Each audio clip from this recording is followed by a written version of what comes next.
India market invest mindset আপনাদের স্বাগত। যা চ্যানেল নতুন এসেছেন তাদের হলো প্লিজ চ্যানেলটাকে সাবস্ক্রাইব করবেন, লাইক করবেন, বেল আইকনটা প্রেস করবেন, তার সাথে অল বাটনটা প্রেস করবেন, তাই নোটিফিকেশনটা কিন্তু সঙ্গে সঙ্গে আপনাদের কাছে গিয়ে পৌঁছাবে। দেখুন স্যার, যে নিউজটার অপেক্ষা করছিলাম সেটা কিন্তু চলে এসছে। কোন নিউজের অপেক্ষা করছিলাম? আজকে কত তারিখ? 31 তারিখ। তো 31 তারিখে কী আসার কথা ছিল? ইন্ডিয়ার জিডিপি ডেটা। তো চলুন দেখে নিই যে ইন্ডিয়ার জিডিপি ডেটা কী বলছে, অর্থাৎ ভারতের জিডিপি কেমন হয়েছে। 31শে মে 2024, 31শে মে আজকের দিন ফোরকাস্ট করা হয়েছিল কত? 6.7। প্রিভিয়াস ছিল কত? 8.4। তো 6.7 ফোরকাস্ট করা হয়েছিল, অ্যাকচুয়াল ডেটা এসছে কত? 7.8। তাহলে ভালো হলো না খারাপ হলো? অবভিয়াসলি ভালো হলো, কারণ জিডিপি যত ভালো হবে তত কিন্তু বোঝা যাবে যে আমাদের দেশের বিজনেস ভালো হচ্ছে বা শিল্প ভালো চলছে। স্যার, এই যে জিডিপি ডেটাটা আমরা পেলাম, সেই ডেটাটা কিন্তু কোয়ার্টার 4-এর, অর্থাৎ জানুয়ারি থেকে এপ্রিল পর্যন্ত, মার্চ পর্যন্ত, এই 3টে মাসের হচ্ছে কোয়ার্টার 4-এর যে ডেটা, অর্থাৎ কোয়ার্টার 4-এ কীরকম বিজনেস হয়েছে সেটা কিন্তু এই ডেটাটা প্রেজেন্ট করছে। তাহলে বলতে পারেন যে আমাদের দেশে জিডিপির ডেটা কিন্তু ব্যাপক ভালো হয়েছে। যেটা কালকে আমরা দেখেছিলাম ইউএসের মান্থলি বেসিস দেখাচ্ছিল, ইউএসএ জিডিপি ডেটা কিন্তু অতটা ভালো হয়নি। তুলনামূলকভাবে কিন্তু আমাদের ডেটা যা এক্সপেক্ট করা হয়েছে তার থেকে অনেকটা বেশি হয়েছে। আমরা প্রিভিয়াসও দেখেছিলাম, যেটা কোয়ার্টার 3 ডেটা ছিল, তাতে দেখা গেছিলো যে 6.6 এক্সপেক্ট করা হয়েছে, এসছে 8.4। তার আগের ডেটা কোয়ার্টার 2-এর ডেটা 6.8 এক্সপেক্ট করা হয়েছিল, 7.6 এসছে। এবং তার আগে কোয়ার্টার 1-এর ডেটা কিন্তু 7.7 এক্সপেক্ট করা হয়েছিল, 7.8 এসছে। তো স্যার, কন্টিনিউয়াসলি কিন্তু ভারত ভালো করছে। তো সেই জায়গায় দাঁড়িয়ে কিন্তু এটা একটা পজিটিভ নিউজ বলতে পারেন। তো স্যার, এই নিউজের ইম্প্যাক্ট আমরা মন্ডেতে পাবো। তো মন্ডেতে তো পাবোই, তার সাথে সাথে কিন্তু আরেকটা নিউজের ইম্প্যাক্টও পাবো মন্ডেতে। তো সেটাও যদি পজিটিভ আসে তাহলে কিন্তু ধামাকা হয়ে যাবে মন্ডেতে। কিসের? কালকে লাস্ট দফার ভোট, অর্থাৎ আগামীকাল স্যাটারডে লাস্ট দফার ভোট ইভিনিংয়ে শেষ হওয়ার পরেই কিন্তু তারপরে আমরা টিভিগুলোতে বিভিন্ন নিউজ চ্যানেলের এক্সিট পোলের জিনিসটা জানতে পারবো। দেখুন, এক্সিট পোল আসা মানে এই নয় যে সেই মানে পার্টির সরকার গঠন করবে। একটা সম্ভাবনার কথা জানতে পারবো, যেখানে তারা রিসার্চ করে সেই জিনিসটাকে বের করে। তো সেখানে এক্সিট পোল যদি প্রেজেন্ট গভর্নমেন্টের হিতে আসে তাহলে কিন্তু এই ডেটা এবং এক্সিট পোলের ডেটা নিয়ে মন্ডেতে কিন্তু ধামাকা হতে পারে। তো স্যার, মন্ডেতে অবশ্যই আমরা নিফটিকে আমাদের রাডারে রাখবো। স্যার, জিডিপি ডেটা তো ভালো হয়েছে, চলুন এবার কিছু স্টক স্পেসিফিক নিউজ নিয়ে আলোচনা করি। দেখুন স্যার, এইচডিএফসি ব্যাঙ্ক হচ্ছে ভারতীয় যতগুলো ব্যাঙ্ক আছে না, সবকটা ব্যাংকের মধ্যে নম্বর 1 bank as per market capitalization অনুযায়ী। দেখুন মার্কেট ক্যাপ কত? 11,63,000 কারোর হচ্ছে মার্কেট ক্যাপ। যেখানে ইমিডিয়েট নিচে যেই ব্যাংকটা রয়েছে সেই ব্যাংকটা হচ্ছে আইসিআইসিআই ব্যাঙ্ক।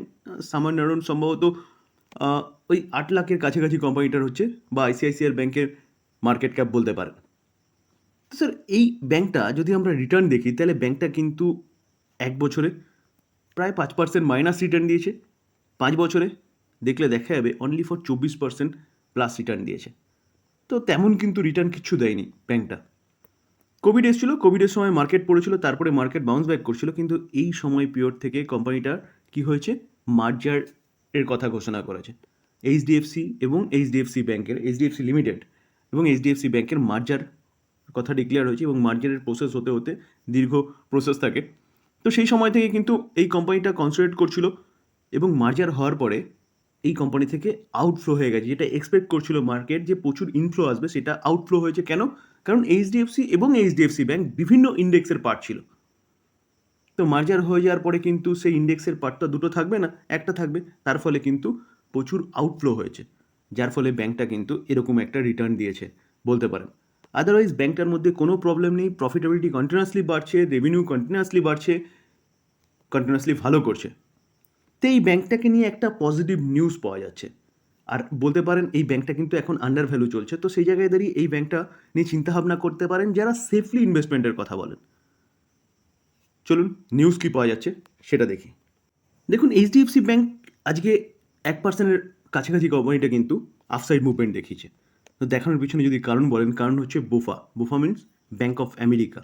তো ব্যাঙ্ক অফ আমেরিকা কিন্তু এই ব্যাংকটার, অর্থাৎ এইচডিএফসি ব্যাংকের 17% আপসাইড মুভমেন্টের দেখছে কারেন্ট মার্কেট প্রাইস থেকে। দেখুন বোফা অর্থাৎ ব্যাঙ্ক অফ আমেরিকা এইচডিএফসি ব্যাংকের টার্গেট কত দিচ্ছে? 1800 পার শেয়ার। তো স্যার এটা কিন্তু একটা ব্যাপক পজিটিভ নিউজ বলতে পারেন। স্যার এই যে ব্যাংকটা, এই ব্যাংকটা লং টার্ম ইনভেস্টমেন্টের জন্য একদম চোখ বন্ধ করে ভরসা করতে পারেন, এবং তার পাশাপাশি যারা পজিশনাল ট্রেডিং করতে যান, ব্যাংকটা কিন্তু আন্ডার ভ্যালু চলছে। তো এখান থেকে 17% মানে একটা ব্যাপক আপসাইড মুভমেন্টের কথা বলছে। তো যারা পজিশনাল ট্রেডিং করতে যান তারাও কিন্তু এই ব্যাংকটা নিয়ে চিন্তাভাবনা করতে পারেন। NHPC, national hydro power corporation limited. দেখুন এই কোম্পানিটা আমি কিন্তু অনেক দিন থেকে কভার করছি এবং বলছিলাম এই কোম্পানিটা রাডারে রাখার জন্য। দেখুন কোম্পানিটা কিন্তু গুড্ডি গুড্ডি পায়ে 108 পর্যন্ত চলে গেছে, আজকে 7%-এর কাছাকাছি কিন্তু একটা আপসাইড মুভমেন্ট দেখাচ্ছে। হাইড্রো পাওয়ার নিয়ে কোম্পানিটা কাজ করে এবং তার পাশাপাশি বলতে পারেন থার্মাল বলুন কি উইন্ড বলুন কি সোলার বলুন, টোটাল একটা প্যাকেজ নিয়ে কাজ করে রিনিউয়াল সেক্টরে। তো এভারগ্রিন কোম্পানি কিন্তু এটা। তো স্যার দেখুন আমরা যদি কোম্পানিটা রিটার্ন দেখি তাহলে এক বছরে কোম্পানিটা কীরকম রিটার্ন দিয়েছে, দেখুন এক বছরে 148% রিটার্ন দিয়েছে। আমরা যদি কোম্পানিটার 5 বছর রিটার্ন দেখি তাহলে দেখলে দেখা যাবে 5 বছরে 332% রিটার্ন দিয়েছে। তো সবসময় স্যার আমি বলি যে কোনো কোম্পানিতে ইনভেস্টমেন্ট করার আগে কিন্তু আপনার মাথায় কেন এই কোম্পানিটা বাই করছি সেটা কিন্তু ক্লিয়ার হতে হবে। যেমন আমি যদি বলি যে আমি এই কোম্পানিটা বাই করেছি, ডিসক্লেমার দিয়ে রাখি আমার পোর্টফোলিওতে এই কোম্পানিটা রয়েছে, তো আমি কেন এই কোম্পানিটা বাই করেছি সেটা কিন্তু আমার স্পষ্ট ক্লিয়ার। কেন? কারণ গভর্নমেন্ট রিনিউয়াল সেগমেন্ট নিয়ে কাজ করছে। ভবিষ্যতে রিনিউয়াল সেক্টর থেকেই কিন্তু পাওয়ার জেনারেশন হবে, কোল থেকে পাওয়ার জেনারেশন করা কিন্তু বন্ধ করে দেবে, সেরকমই কিন্তু গভর্নমেন্ট লক্ষ্যমাত্রা ঠিক করেছে। সেটা ওয়ার্ল্ড রিনিউয়াল সেগমেন্ট নিয়ে কাজ করছে। তো স্যার এই কোম্পানিটা কিন্তু রিনিউয়াল সেগমেন্টের একটা প্যাকেজ নিয়ে কাজ করে। তো সেই জায়গায় দাঁড়িয়ে লং টার্মে এই কোম্পানিটা অনেক দূর পর্যন্ত যাবে। তো আমার ধারণা পুরো ক্লিয়ার, তার জন্য কিন্তু আমি এই কোম্পানি নিয়ে চিন্তাভাবনা করেছি। তো সেরকমই কিন্তু আপনারা যদি এই কোম্পানি নিয়ে চিন্তাভাবনা করেন, কেন চিন্তাভাবনা করছেন, কেন ইনভেস্টমেন্ট করছেন, প্রতি কটা কোম্পানির কিন্তু আপনার মাথায় ক্লিয়ার থাকা দরকার যে কেন ইনভেস্টমেন্ট করছেন। তো স্যার এই কোম্পানিটা কিন্তু অনেক দূর পর্যন্ত যাবে।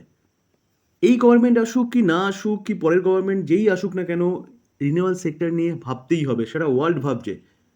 তো স্যার কোন গভর্নমেন্ট এসে কোন গভর্নমেন্ট সরকার গঠন করবে সেটা কিন্তু ডাজন্ট ম্যাটার। কারণ কারণ যদি পৃথিবীকে বাঁচাতে হয়, যদি বিশ্ব উষ্ণায়নকে ঠিকঠাক রাখতে হয়, তাহলে কিন্তু কোল থেকে পাওয়ার জেনারেশন করা বন্ধ করতে হবে, যেটা গভর্নমেন্ট কাজ করছে। তো এই কোম্পানিটাও কিন্তু এগোতে হবে। তো সেই জায়গায় দাঁড়িয়ে স্যার এই কোম্পানিটা নিয়ে আপনি চিন্তাভাবনা করতে পারেন, অনেক দূর পর্যন্ত যেতে পারে। ডিসক্লেমার দিয়ে রাখি, দেখুন আমি বাই সেল রেকমেন্ডেশন কিন্তু একদম দিচ্ছি না।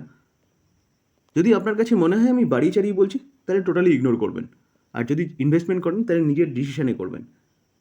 তো স্যার এই আলোচনা এই পর্যন্তই। যদি আলোচনা ভালো লাগে, যারা চ্যানেল নতুন এসেছেন তাদের বলবো প্লিজ চ্যানেলটাকে সাবস্ক্রাইব করবেন, লাইক করবেন, বেল আইকনটা প্রেস করবেন, তার সাথে অল বাটনটা প্রেস করবেন, তার নোটিফিকেশনটা কিন্তু সঙ্গে সঙ্গে আপনাদের কাছে গিয়ে পৌঁছাবে। থ্যাংক ইউ, ভালো থাকবেন।